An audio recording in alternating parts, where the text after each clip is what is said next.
came about for a matter of process, really. Solstice dish. A lot of new things, cleaning up a gully that had never been cleaned up before, trying to come to grips with the ritual around the solstice, the tradition of that dating back thousands of years, a clay pot 3 metres in diameter, how to come up with that, the whole logistics, the expression, the philosophy, all came down to Solstice Dish 2017. Let's Glow with Fire 3.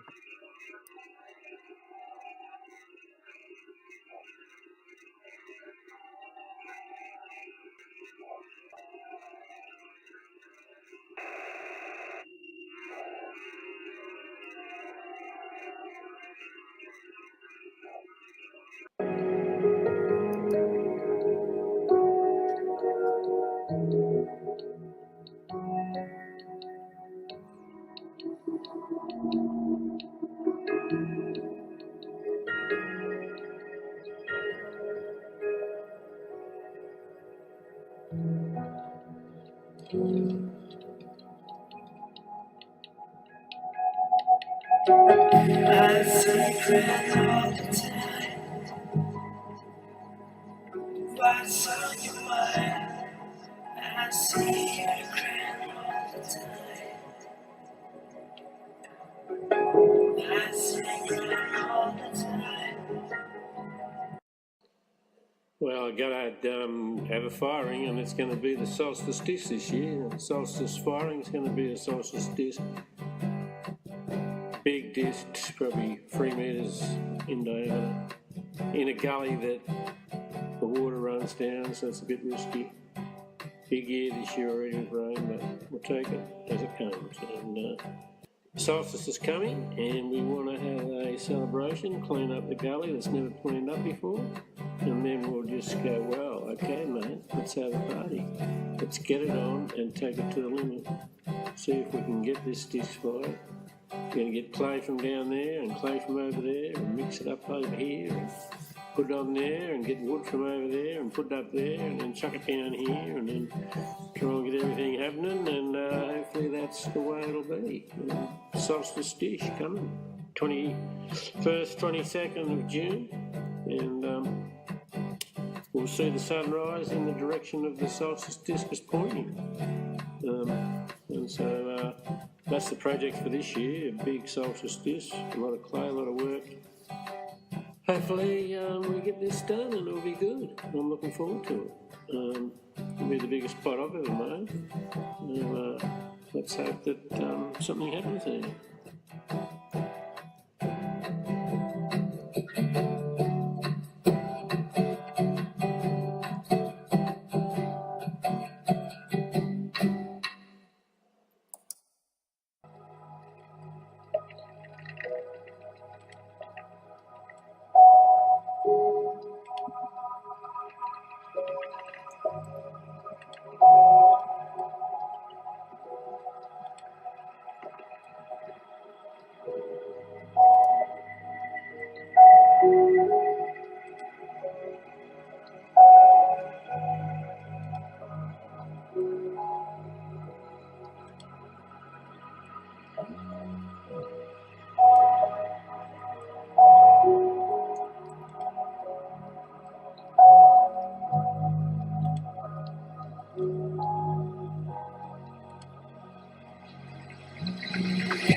Out into the universe here, there'll be ground, all white ground, and the main motifs at this stage are the moon and Venus, which were prominent in the sky this morning.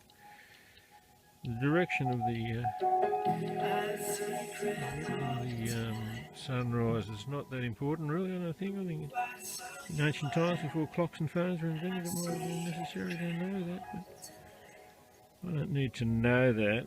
I know on the day where the sun comes up as far as it's going to go. I think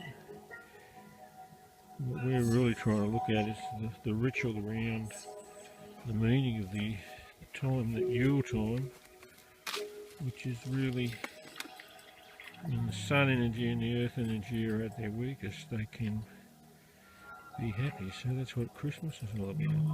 Everybody gets along at Christmas time because the energies are weaker. In Australia it's upside down. Okay, that's our solar / solstice disc. At this stage, I'm pretty buggered. It's meant to be fired tomorrow, so a little bit more colour will go onto this, and we'll call it done as far as the actual work goes. I've kind of gone away from all the symbols that I looked up and looked from antiquity. Even the direction of, I have noted the direction of the sun. I think it has to be part of the work in this day and age. This is more about heart of sky and heart of earth being mediated through men. Men the entity, not men the mean, in one respect. The power of the earth, sun being mediated by distance.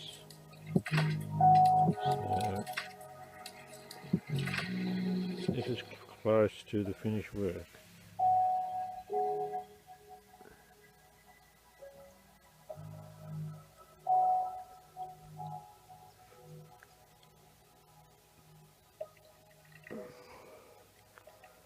So see, somewhere in the vicinity of 2.5 metre circle, getting close to finished, pre-firing stage.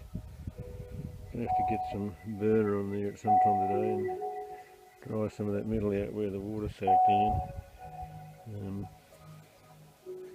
I'll put some more red, dark and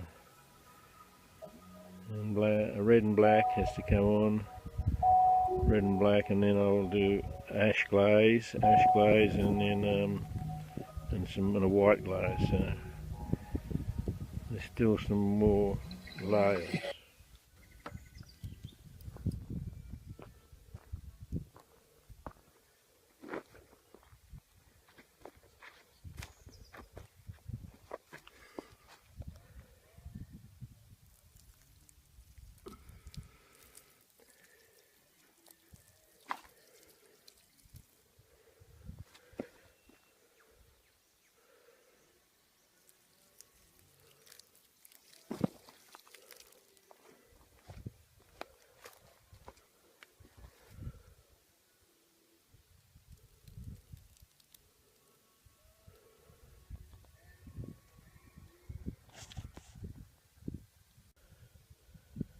There's a bit of pouring going on here. It's a bit of pouring out your heart.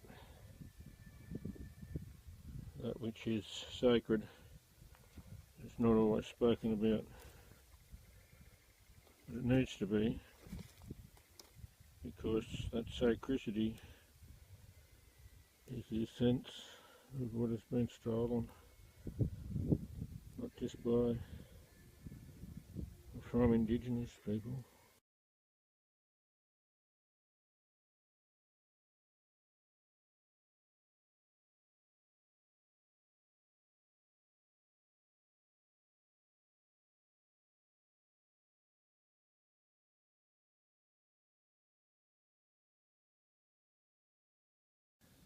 That's not much from here, but there's a fair bit of heat in there.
John Wilson says, in a world where news of inhumanity bombards our sensibilities, where grasping for things goes so far beyond our needs, where time is squandered in busyness, it's a pleasure and a privilege to pause for a look at handiwork, to see beauty amidst utility, and to know that craft traditions begun so long ago serve us today. When was the last time you gave yourself permission to slow down? To just be still? To soak in the warmth of the sun? Or stare out the window and dream? The signs were all there that I needed to slow down. But I didn't listen. I was so busy with work and kids and life, and I thought I had it all under control. But I didn't. I had a breakdown from being overworked and overwhelmed, from never being still. I was diagnosed with adrenal fatigue and anxiety. I went from having every minute of my day filled with doing to being forced to stop. I was broken.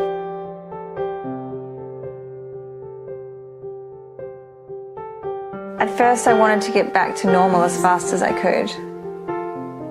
But my normal wasn't sustainable. I had to find a new normal. I had to heal. I quit my job and I started to rebuild myself. I gave myself time to be still, to just be. Instinctively I was drawn to the elements, to have my hands in earth and water. I found a pottery class and feeling the clay in my hands was grounding and peaceful. When my hands were busy, my mind went quiet. Without all the obligations I'd filled my days with, I suddenly had time to see small joys. The most mundane things became beautiful moments. They were always there, I'd just been too busy to see them. Music Vibe. I found solace in simple daily rituals. Making granola, brewing tea or hanging laundry in the sunshine. I started to eat breakfast from a handmade bowl and it gave me a feeling of deep contentment. Holding a handmade bowl brings you into the moment. The senses are elevated. Touch, sight and taste. I started to choose objects for my daily tasks that brought me joy. Beautifully made, locally designed objects. Things that have integrity and beauty that gave me a connection to the person who made them. I think it's really powerful to choose the objects that we have in our lives. To consciously choose handmade is to choose a slower pace of life, a sustainable pace. When you use ordinary objects that are thoughtfully designed, it's a subtle and powerful experience that brings you into the present moment. I started pottery to heal myself, and I kept going because I wanted to design things that people could use every day at home to enhance their daily lives. We have this belief that when something is damaged, it loses its worth. We're quick to throw away broken things. Music Vibe. There's a traditional ceramics technique in Japan called kintsugi. It literally means to join with gold. I discovered it in Kyoto when I was carrying around the broken pieces of a porcelain jug that I'd bought and accidentally dropped. Serendipity brought me into a little sake bar where I met Kon. He told me about the slow and thoughtful process to repair broken pottery with kintsugi. He graciously offered to fix my broken jug. Piece by piece, the jug was put back together. The lacquer and the gold powder has enhanced the fragments and made the damaged pot more precious and valuable than when it was whole. My experience has taught me that sometimes we have to fall apart to reach our full potential. And just like the jug on the other side of adversity, we're stronger, more interesting, and more beautiful because of our scars.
This is my home studio.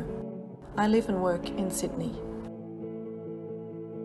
Searching for the elusive ceramic surface is what compels me to keep making. I usually start my work by sketching the idea out before I start working with clay. My subjects include figures of people and animals representing do-gooders, sports people, the fashionable and the overlooked. These figures are animated through their gestures, postures and facial expressions. They hold a familiarity with us and draw us in.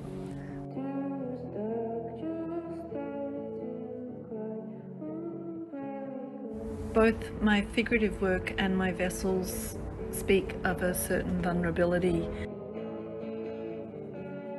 I use a range of painting techniques, including using underglazes, slips, terra sigillata, onglazes and maiolica techniques.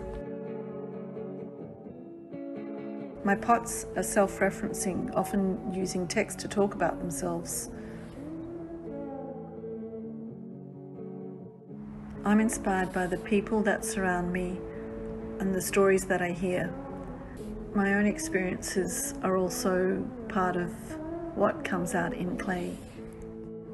I explore notions of value and ideas of vulnerability through concepts of scale, intimacy, and humour.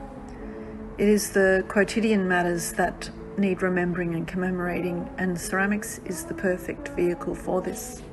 My work often references historical ceramic traditions. Apothecary jars for the pandemic are based on Renaissance Italian maiolica jars used for storing dried herbs and medicines. My exhibition, Masculine Feminine, presents an intimate iconography in the form of busts, figurative works, plates and egg cups. Comic brides, men with flowers and animals, caring fathers, actors and actresses and sons and daughters are modelled and painted to be presented as a narrative of objects. Plates and egg cups become the carriers of messages and ideas. Personal icons and histories become stilled in ceramic, pulling us back anecdotally and materially into their past.